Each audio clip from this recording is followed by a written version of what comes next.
public media app. We'll take a very brief break, and we will be back with Secretary of State Michael Watson to talk politics, elections, legislative session, and maybe even a little Christmas. Join us in a bit.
What's happening, Mississippi? You found the sit down where we explore the ideas and people that are shaping Mississippi's future.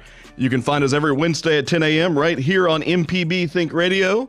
And if you can't catch an episode live, you can find us on a live stream on YouTube. You can also download us where you find your favorite podcast, Apple, Spotify, wherever else that might be. We are joined today by the husband of Lauren, the dad of three beautiful little girls, and Mississippi Secretary of State Michael Watson. That's exactly right. That's how I should be known. How are you, man? I'm great, buddy. Looking forward to just a wonderful season. This has been a great year. It's been busy. And so we yesterday, obviously, a lot of folks saw it. The presidential electors met. So that was kind of our last big issue that we needed to make sure it was done correctly. And so we got that sent off yesterday, went straight to FedEx and got them shipped up to D.C. So that issue is handled. So now we can kind of wind down just a little bit right before the session, hops back up and spend some time with the girls. So looking forward to that. Yeah, and we'll talk about all that today. I welcome, first of all, to the MPB Think studio. You may notice that it is decked out in Winter Wonderland silver and blue. Jermaine, was this an homage to Elvis Presley's Blue Christmas? It was, and it was done by my own hands, and $20, and I made it work. Well, it looks good for $20, and I like the tie-in to Mississippi. It is splendid. It is 8 million degrees in the studio today. Yes, we are sweating. It's almost like I always say this. It's like the movie A Time to Kill in here. Yeah. So if you're watching live and either myself or Secretary Watson begin to sweat, or me, it's not a byproduct of the questions that are being asked. Right. It's just 1 million degrees in the studio. Yes. Well, look, you mentioned, obviously, we're coming up on Christmas. As I understand it, you have a birthday right before Christmas, though. Is that right? That is right. And, it's interesting. The older we get, you recognize this, the more we understand what really matters. For years and years and years, I would try to go play golf or go hunting or do something for me. And, the last probably 2 or 3 years, Lauren and I have decided, you know what, we take the girls to, this year we're going to go see Elf, and see a play and then go to dinner. And it is, to me, that's the really what it's all about. And that's when I have more fun on my birthday now than I did playing golf. It's watching my girls and having fun with them and spending good time with them. So looking forward to it. It's amazing how life comes full circle. Because obviously when you're a kid, Christmas is this magical time, right? And it's very special. And it's not like it ceases to be special the older you get, but there's a period where it's not quite as magical. And then if you have kids, it's like, okay, all that magic comes back. And in some ways it's even better because you get to see someone else experience it. Agreed. And obviously somebody you love experience it. So I'm with you. I mean, when our kids were first born, Michael, there was a part of me that always said, well, I've got plenty of time with them. And now one's 11 and one is 10. And I'm like, no, I need to spend as much time as I can, right? Lauren reminds me now, Gracie Pierce is 14. She said, Michael, we've got 3 or 4 years with her and she's out. And it just, the awakening of, oh my gosh, I better spend every waking minute I can with my daughter, because not that she's going to leave or whatever, but I mean, she'll go to college and I'll still see her, but just not as much as we do now. So you're a coastie. I am. Are you originally from the coast? I am, born and raised in Pascagoula, as was Lauren. She's a Pascagoula girl as well. Moved, we both were preachers' kids. So we moved around a little bit. I was in Baton Rouge and my dad was in Bible college, and then we moved back to Pascagoula. Lauren, on the other hand, moved several times. She was in Gulfport. She was in Jackson. Matter of fact, she graduated high school here in Jackson, and then back to the coast after that. So she's been around a little bit, different parts of the state, but me, the coast most of my life, with the exception of 7 years in Oxford. So, and you guys are still on the coast. Mean streets of Hurley, is that right? The mean streets of Hurley, Mississippi. And back in 17, when I was in the state senate, and we had an opportunity to build our first house together, and we lived through it, and loved it. It's in a great little neighborhood with a bunch of friends of ours, some relatives of hers. Her grandparents are still there, late 80s. Her mom and dad are still close to that area. My parents were there at the time. My mom passed away in 19, but it was just a really good setting for our girls. And so I had no idea that I'd be running for Secretary of State in 19, and wound up running. And Lauren said, look, I don't want to move the girls. We're in such a good setting. We can do this. And they were used to me going to the Senate, so it kind of felt a little bit similar, a little more time away from home now. than it was in the state Senate. But it's worked. It's worked really well. And I think it's a good thing for me to be out of Jackson. No offense to Jackson, but just to be in Hurley, Mississippi, around regular Mississippians. They just go to work 8 to 5 every day. And you see them in the grocery store, see them at church, see them at Dollar General, get my Clover Valley cookies. It's just real life. And so it reminds me there's more to Mississippi than just the dome lights and being in the Capitol. You're real everyday people that I can be around and reminded, again, this is who you work for. Yeah, that makes a ton of sense to me. I mean, I think obviously there are real regular people in Jackson, Mississippi right. as well. But I I know what you're saying, which is there is this sort of political bubble that exists around the Capitol. And if you didn't know any better, the people that are in the Capitol, the people who work with the folks that are in the Capitol, government affairs folks, you would begin to think that was the only world there was. Right. There is some value in stepping outside of that bubble and 100%. realizing that the vast majority of people aren't consumed by politics all day, every day. And exactly right. they're thinking about things differently. Even when they are thinking about politics, right. It's more kitchen table stuff and less sort of like, how do I get this one little advantage put into place for my business? 100%. Kind of stuff. Yeah, and in the state Senate, I would come home, and Lauren's always been really good about keeping me humble, as you can imagine. But she would remind me from time to time, Michael, nobody knows you're a state senator. Nobody knows who you are. It's good to remind people that just remember you're just a regular person too. And we work for Mississippians. That's our job. So don't get caught up in this, well, I'm a senator or I'm a secretary or I'm a whatever. Your title isn't defined who you are, Yeah, no, and I think that's great that you have a spouse that grounds you. I will say this too. I said husband of Lauren, just so you know, Michael, I have done that with several people. It's not just you that I picked on that way. But I will tell you this. I think your spouse may be the funniest political spouse I know. Lauren's hilarious. She is legitimately hilarious. I think the value in staying grounded in part is this, though, because you think about like child stars, right? Mm-hmm. They have all this celebrity, and then suddenly they're not a star anymore, and it's hard. I think the same thing happens in politics. Sure. Right? That you've got people who have been in high places, and because they're in high places, people fawn a little bit over them. They want to be attached to them. They want access to them. Right. And then suddenly that power goes away, and the phone calls and the text messages and the attaboys stop. And it's kind of like, wait a second, I don't have as many friends as I thought I had, right? That's exactly right. So that makes a ton of sense to me. Well, tell me, what do you guys do for Christmas? What's the tradition? We've got, I love this. My family has always done Christmas Eve, and so it really worked out when Lauren and I got married. Her family does Christmas morning. Everybody gets a chance to open their presents, and then they show up at our grandfather's house. He cooks breakfast for everybody. We read the Christmas story. The youngest kid who just learned to read is the person that gets to read the story, so it's a pretty cool tradition.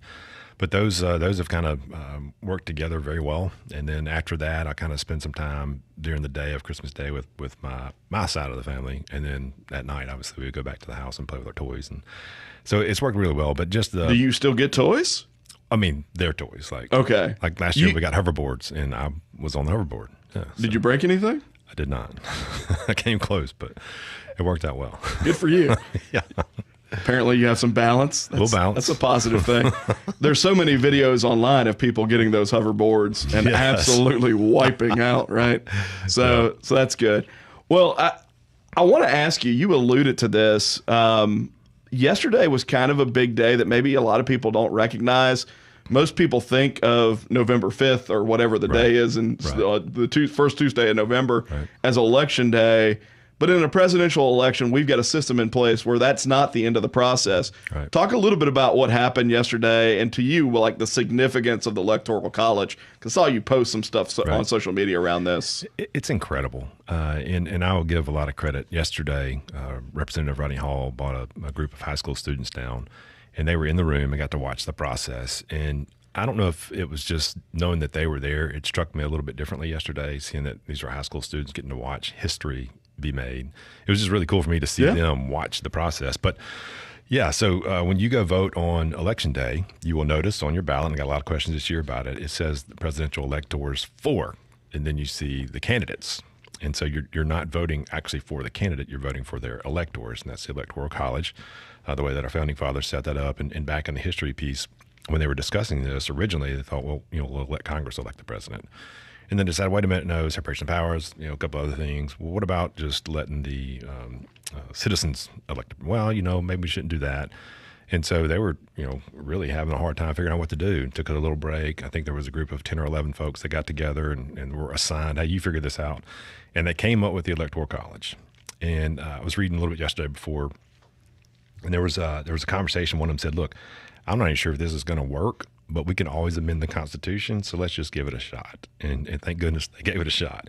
It is beautiful, and the significance of the Electoral College, where it just recognizes the power of the states, and it grants their voice to be heard in presidential elections. And we've heard this conversation about the national popular vote for years. And, you think about Mississippi, and then you look at L.A., in New York and these large metropolitan areas would have a whole lot more folks. Our voice gets lost really quickly if you go to MPV, as opposed to Electoral College when all of these states still have a voice. No, California still has a voice, and they have a lot of electoral votes.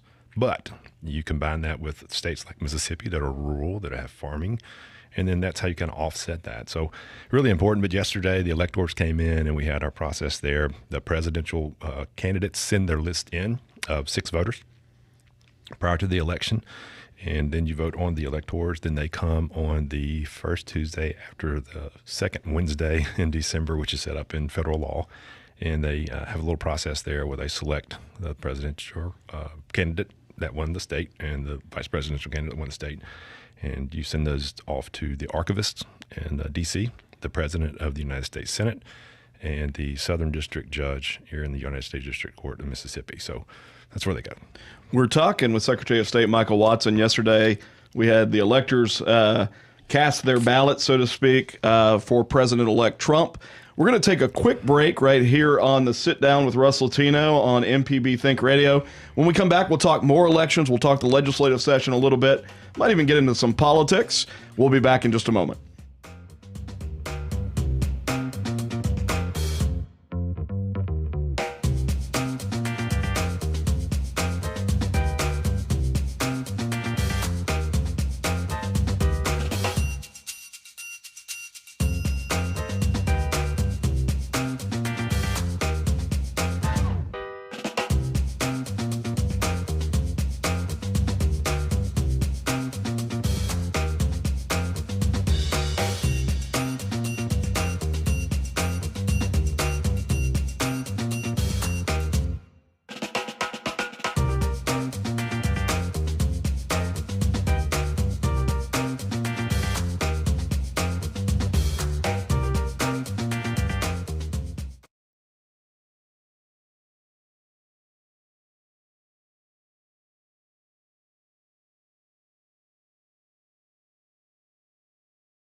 You're listening to the Sit Down with Russ Latino right here on MPB Think Radio.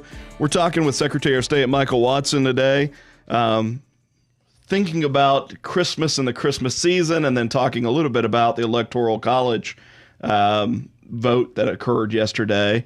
You were touching on this, sort of the divide in the country right now around, do we go to popular vote or maintain this sort of heritage system, traditional system around the Electoral College? I think what you said is really important to recognize, that you've got population centers on the coast, and they have different lifestyles and different priorities, than lots of areas across the country.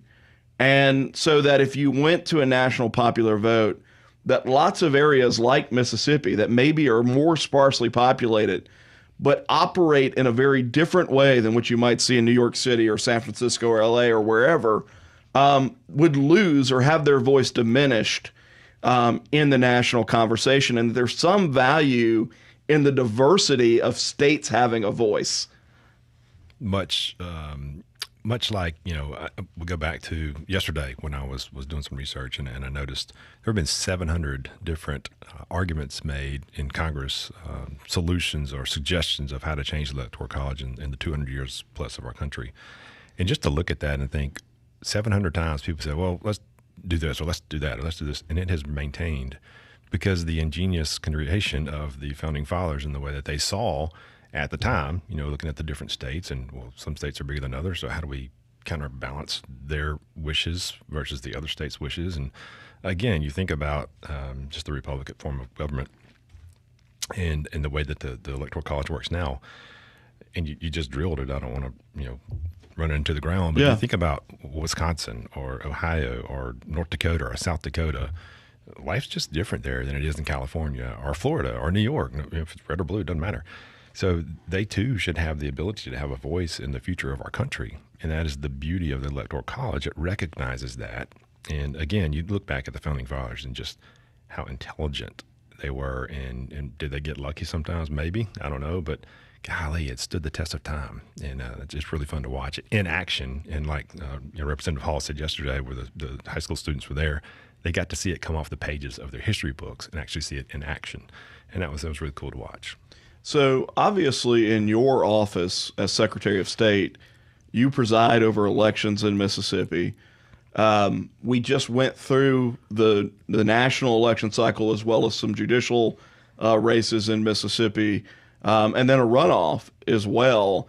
One of the sort of hot button issues in the states, and I think in Mississippi to some degree, is as more and more states allow mail-in ballots, it seems like the decisions in elections are getting pushed further and further out, that we don't know in a close election who has actually won. And I'll use the race between Jennifer Branning and Jim Kitchens as an example of this.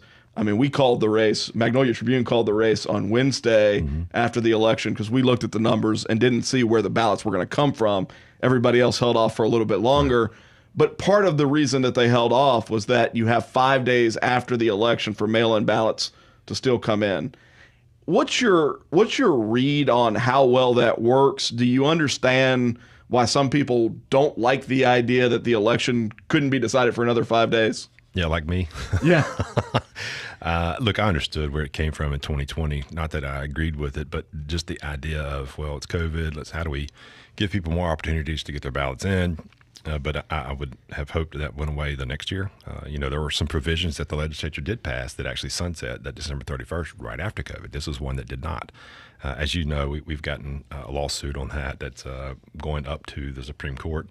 It was actually Fifth Circuit right now. Eventually, maybe it works its way up to the Supreme Court. But again, policy-wise, I think it's pretty clear that folks want to know what happens on Election Day. Look at California. Well, just a few days ago, they finally figured out who and the vote was November 5th.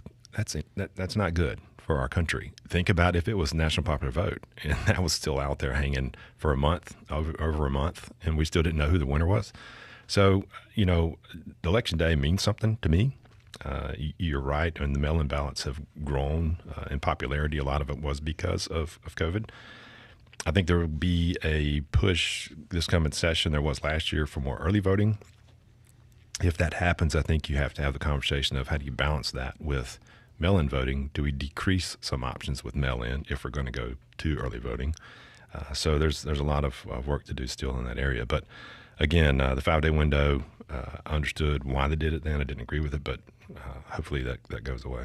And in the Fifth Circuit, at least, their initial ruling was that allowing ballots to be counted after Election Day was unconstitutional. And that ruling was really based on the Fifth Circuit's understanding of what is meant by Election Day in the U.S. Constitution. Right. So I guess the staging of that, if you will, is that was a 3-judge panel is the next step for the full Fifth Circuit to look at it? And what is the state's position?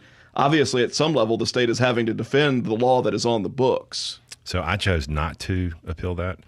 And my hope is that we eventually just go straight up to the Supreme Court. And so there were some interveners that actually filed that request to have it in front of the whole panel there. So we'll see what happens with that. Time will tell. But again, I think you'll see us try to get it up to the Supreme Court. I think for a lot of folks, one of the concerns, and maybe you have this concern as well, is that it creates an atmosphere for conspiracy. It creates an atmosphere where people who are concerned about election security look at it and say, well, why don't we know today who won the election? Is there more, I think the thought process is, could there be more opportunity for shenanigans, for lack of a better way to put it, if you're drawing out elections, right? It's sort of a system where you go, okay, well, we know X person is leading by 2,000 votes.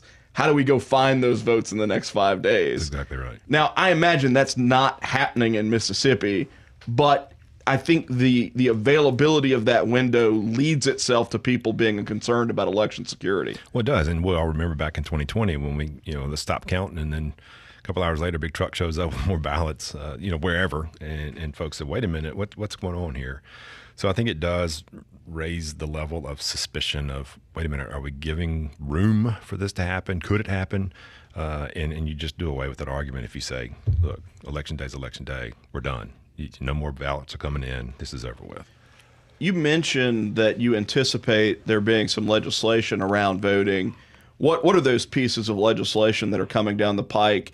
And as you see them, what would be the implication for the Secretary of State's office? Yeah, and I'm going to walk through this really quickly. I think it's important that folks understand Mississippi and how elections work here in our state. We are looked at as the overseer of elections. We're in charge of elections. On the ground, Mississippi is what's called a bottom-up state. So our circuit clerks and our elections commissioners, they actually do the real hard work when it comes to elections. We help train them. We help give them legal opinions when they're asked, hey, here's what the statute says. We do a lot of work with them. We house the statewide election management system, so all your voting data is our office. So we interact with them on a daily basis with that. So just so people kind of understand better the system and how it works. When it comes to election legislation this year, you're probably going to see, and what we saw last year was a big conversation about early voting. And so is it 10 days? Is it 12 days? Is it 15 days? I don't know. We'll see what the legislature comes with. I'm not a huge proponent of that. I like election day. I'm kind of old school when it comes to elections. I love the idea of us all coming together, as a state, as communities, having our voices heard, and it's just something special about that to me.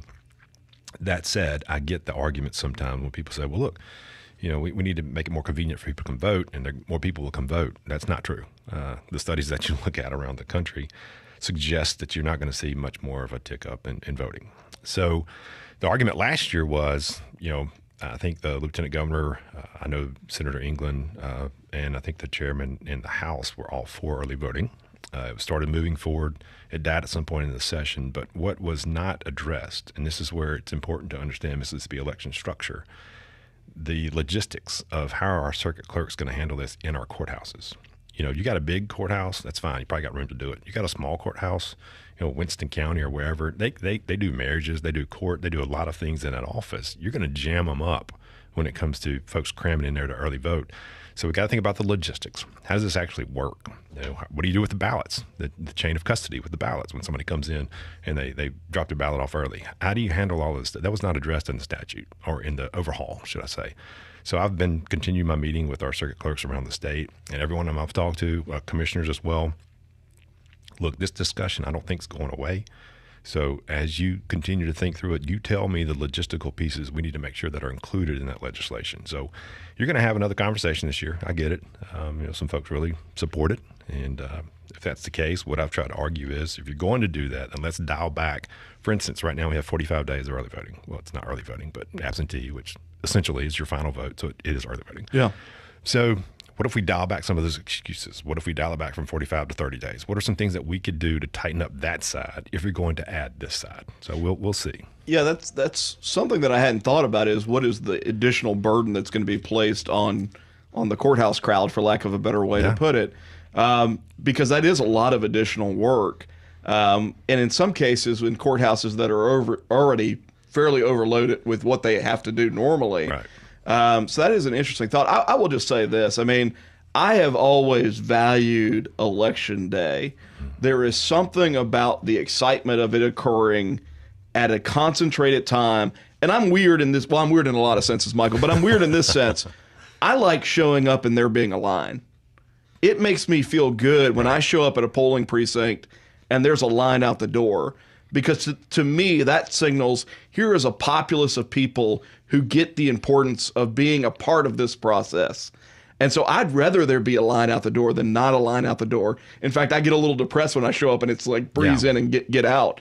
I know that makes me strange, but like you think back to what happened when Iraq first had their first vote, right, after Saddam Hussein fell, and it was lines and lines and lines of people waiting to get their finger dipped in the purple ink because they were so excited about being a part of the process. Yep.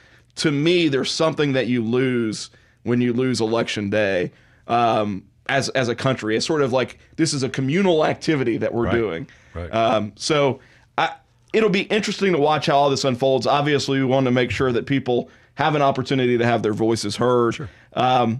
You're listening to Sit Down with Russ Latino. We're talking with Secretary of State Michael Watson. We're going to take a short break and be back in just a moment.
You're listening to the Sit Down with Russ Latino right here on MPB Think Radio.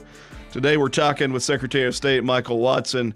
We were talking a little bit about the beauty of Election Day before the elections, and obviously there's a lot of conversation going on in the legislature and across the country about how to make sure people have access to voting. I think part of that conversation also needs to be, how do we make sure that we are creating an environment where people understand what they're voting for, where they're willing to make some investment in the vote, right? And so at some level, there's a part of me that says, if it's this important, standing in line is a good thing, right? It means that the rest of your country mates, your state mates, see the same value in the election. Yeah, I'll tell you the other part of that, and when we saw in 2020, I heard a lot of conversations after 2020, man, I'm not going to go vote because they're going to rig the system.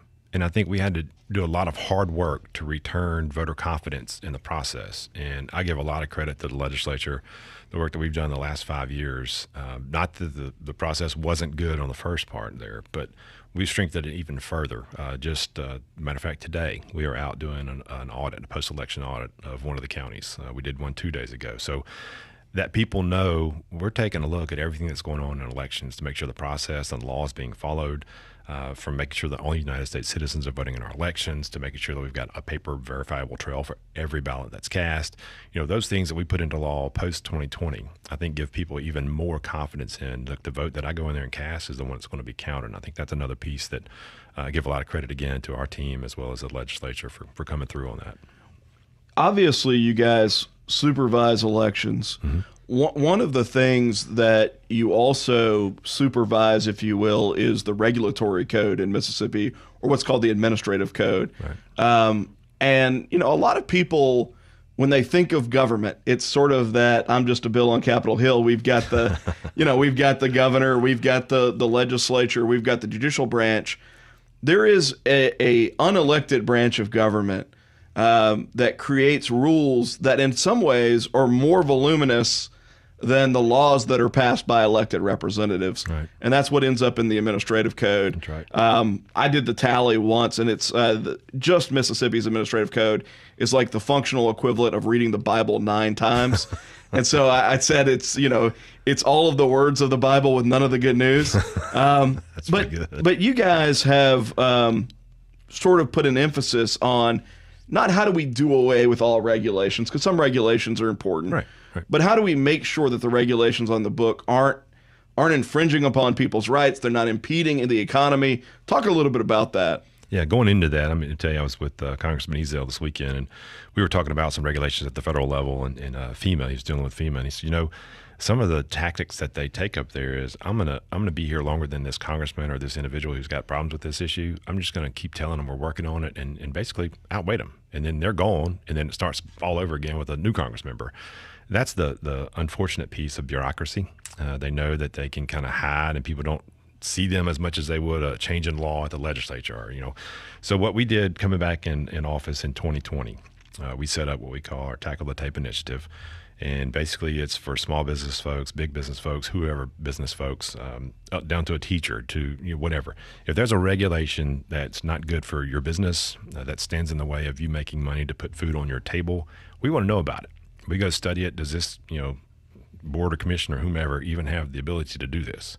If they do, is it good? Can we trim it down some to make it easier on Mississippians to do business? Out of that, we started another effort that we call 29 by 29, and the boards and commissions under the OLRC, Occupational Licensing Review Commission. So think nurses, doctors, electricians, et cetera, that had to have licenses from different boards in our state. And we're going through every single one of these boards and commissions, every single regulation, and sitting down with these boards and commissions and saying, hey, have you thought about this? And perfect example, one the other day, we were dealing with, I won't call them out, but we were dealing with one of the board, and I said, look, from where did this regulation come? And how does this make sense? Well, I don't know. It's just always been there. That's the beauty of going through every single one of them. And this one did not allow folks to come in to do a certain profession unless they had residency before they even took the test to get their license to practice here. That is crazy. So it's little things like that people say, well, that's not a big deal. Well, it is to some folks that want to come live in Mississippi where maybe their family moved here, or maybe, they've got great opportunities here. Maybe they want to go live by Topgolf that's in Ridgeland or whatever. They can't even move here to take a job because they got to establish residency first before they even take the test to see if they can take the job. It's crazy little things like that, again, doesn't seem like a big deal.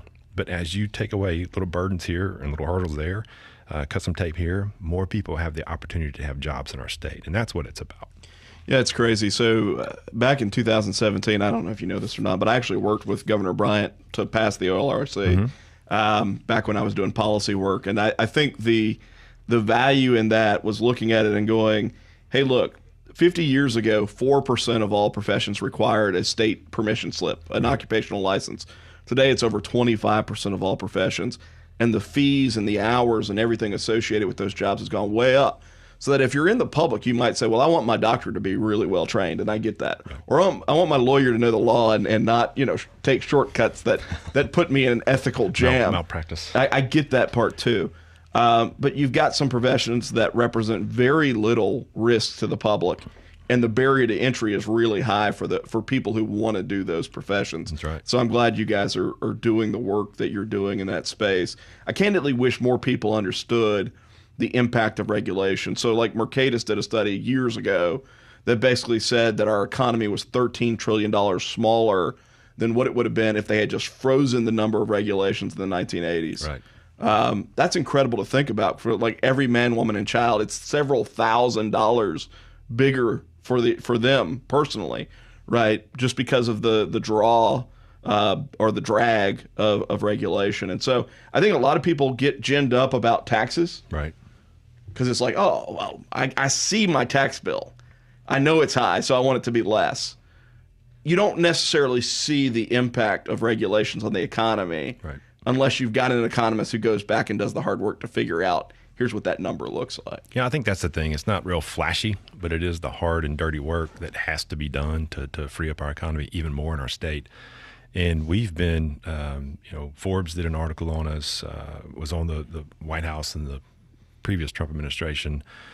They did a big deal on cutting the regulatory burden, and heard about Tackle the Tape and called and said, hey, can y'all get on this national teleconference and tell them what you're doing in Mississippi? So it is incredibly, extremely important. And so we're going to continue doing that hard work. Again, not very flashy, but at the end of the day, that teacher that has a hard time getting her license, or that beautician that's having a hard time getting her place open, once you cut that burden for them and help them get in business, that's food on their table.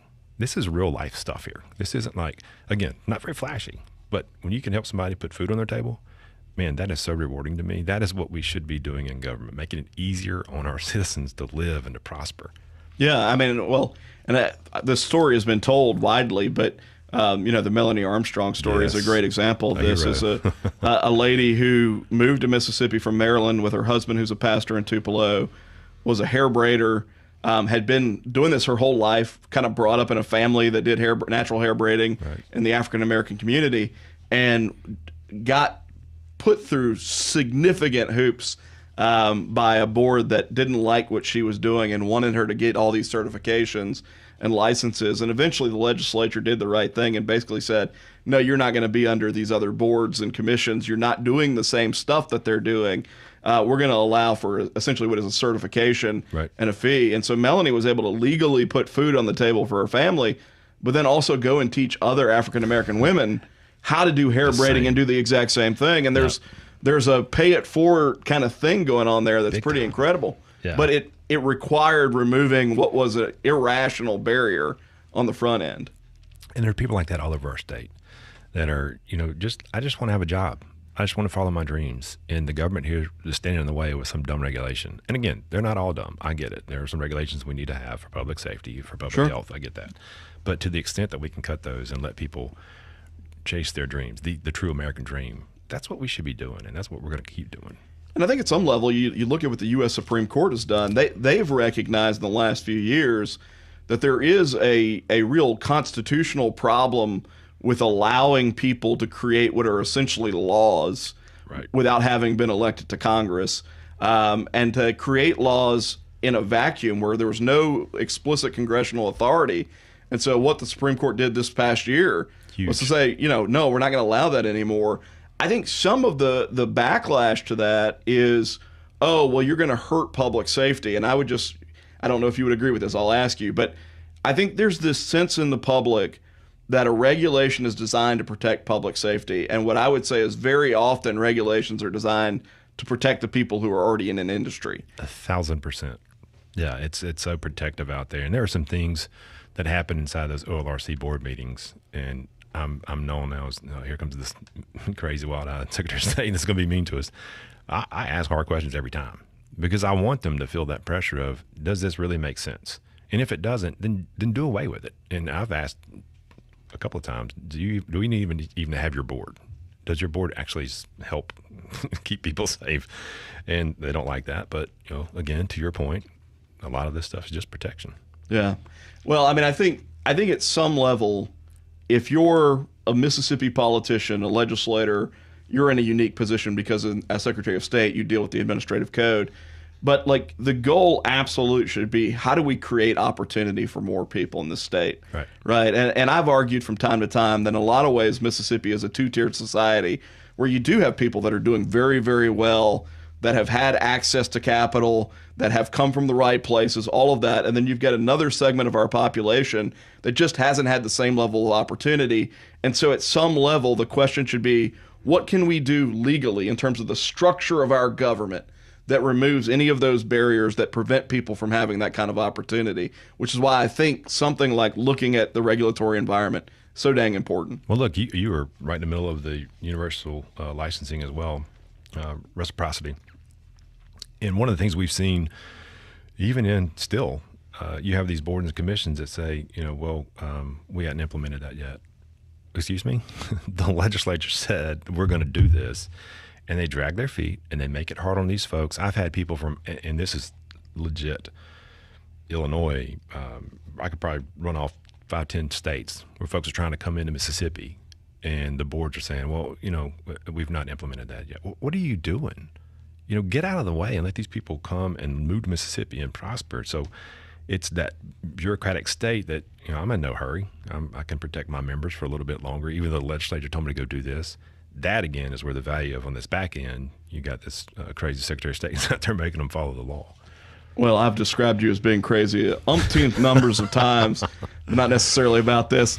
You're listening to the Sit Down with Russ Latino. We're talking with Secretary of State Michael Watson. We will be back for our last segment in just a bit.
You're listening to Sit Down with Russ Latino. We are joined today by Secretary of State Michael Watson. We've been talking about all manner of things: Christmas, Hurley, Mississippi, elections, regulatory burden.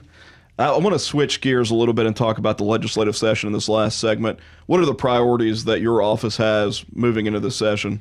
Yes, our biggest one will be campaign finance reform. We're really excited about last year. Was successful in getting funding to build our new system. And the idea is everybody from city council member on up to the governor would file their campaign finance reports on this system, easily searchable. A lot of times we see now folks will call our office and say, well, I want my city council's financial, campaign finance report from last cycle. Well, we don't have it. The cities are supposed to send it, but a lot of times they don't. There is no punishment. You can't make them do it. So this would be a system where everybody could see, complete sunlight on all elected officials from where their money is coming, how are they spending this money, who's influencing them. I think that's really, really important. So that's going to be one of our big deals. We changed kind of the mechanism on the enforcement piece. As you know now, there's been some discussions of, well, some parts of it is at the Secretary of State's office, some parts over at the Ethics Commission, some parts over here at the Attorney General's office. We've streamlined that to be all in our office, and it's very spelled out what happens if he doesn't turn his report in, or she said she lied on her report, or whatever. It explains how this works, what the punishment is. So you either did it or you didn't, and here's the punishment. I can't weaponize that. This is what the law says. This is what I'm going to do. So any future Secretary of State, again, has the ability to say, well, here's what the law says. It's really easy. This is what we're going to do. I think that's an important piece to get us all on the same page with campaign finance reporting.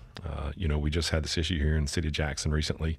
Again, hadn't been filing some reports. So there's things like that that's really important for people to know, and maybe this could have been caught sooner. Who knows?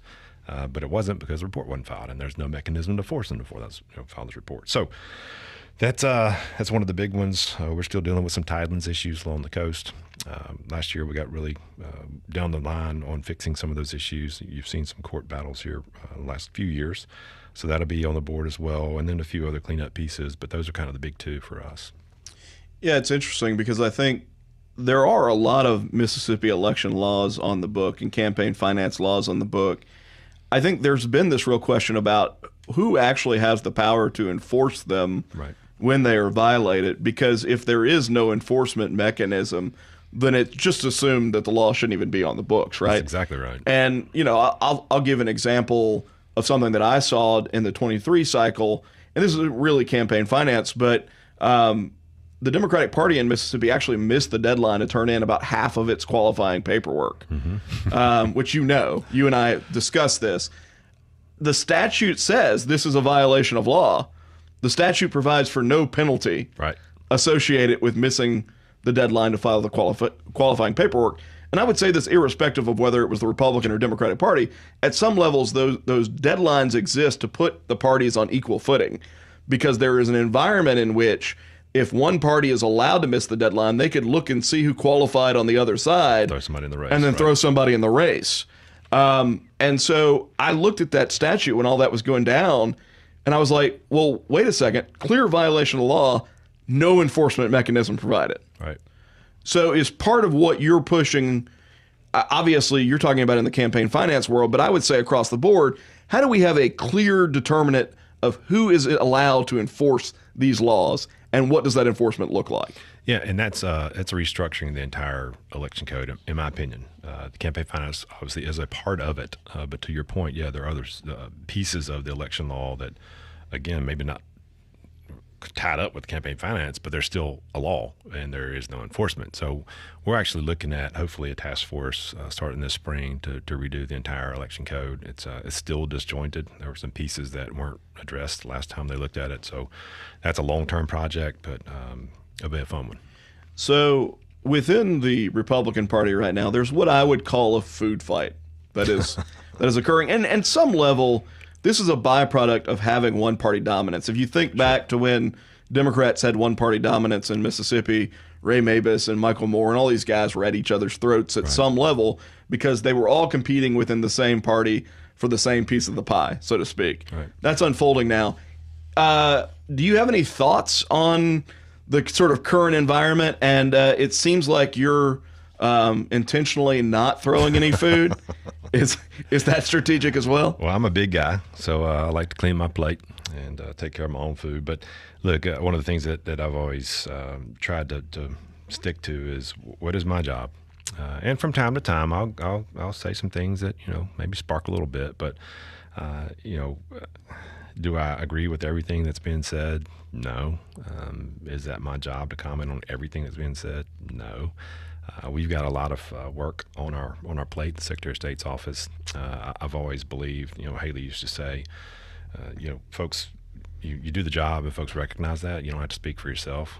The results speak for themselves. And we've been very successful in our 5 years in office. And every bit of that credit goes to our team. phenomenal group of individuals. There is not a better agency, full of top to bottom, just good people. We had our office Christmas party yesterday, and I was telling them there are so many times people pull me aside and say, "Hey, thank you. I talked to so-and-so, and I talked to her, or I talked to him, and gosh, they were professional, and they got my LLC issue fixed, or they got reinstated my business or whatever." And I tell them all the time, I'm the one that gets all those compliments, and it's fun, but I'm always mindful of they're the ones actually doing the work. And so I tried just to focus on our team, and we're doing such a good job. And again, it's because of them, not me. I'm the guy that gets to take the credit or take the hits, but a lot of credit to our team. So let's do 5 quick questions. We do this at the end of every episode. Sweet tea or unsweet tea? Lately, unsweet. Okay. You're driving down the interstate going unreasonably fast.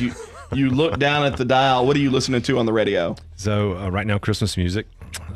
Sometimes my wife has taught me how to do podcasts now, so I listen to podcasts every now and then. Well, you should listen to the Sit Down with Russ Latino. That's right here on MPB. What are you reading right now? John Maxwell just came out with some new leadership books, and it's basically taking the high road. So I can't remember the name of the title, but that's the book I'm reading. Cornbread or biscuits? Oh gosh, Mexican cornbread. Okay, Sorry, I jalapenos. cheated. Yeah, no, I'm with you on that. And then one hidden gem in Mississippi people should know about. Noxapater, Mississippi. Noxapater. It's where my mom's from, and every chance I get to go, I go there. And it's just something about the clean air and the small town feel and just relaxed lifestyle. Excellent. You've been listening to The Sit Down with Russ Latino. We talked with Secretary of State Michael Watson today. We're going to be out for a couple of weeks celebrating the holidays. I hope you and your family have a very Merry Christmas and Happy Holidays as we enter into a season of peace and hope and reflection and some good time with our neighbors and our friends and family. Amen. You can join us every week right here on MPB Think Radio. I've been joined live today in the studio booth by Jermaine Flood producing. Jermaine, Merry Christmas to you. I hope you have a great one. You too. Merry Christmas, Russ. Well done. And we will be back at the beginning of January with more good content. See you then.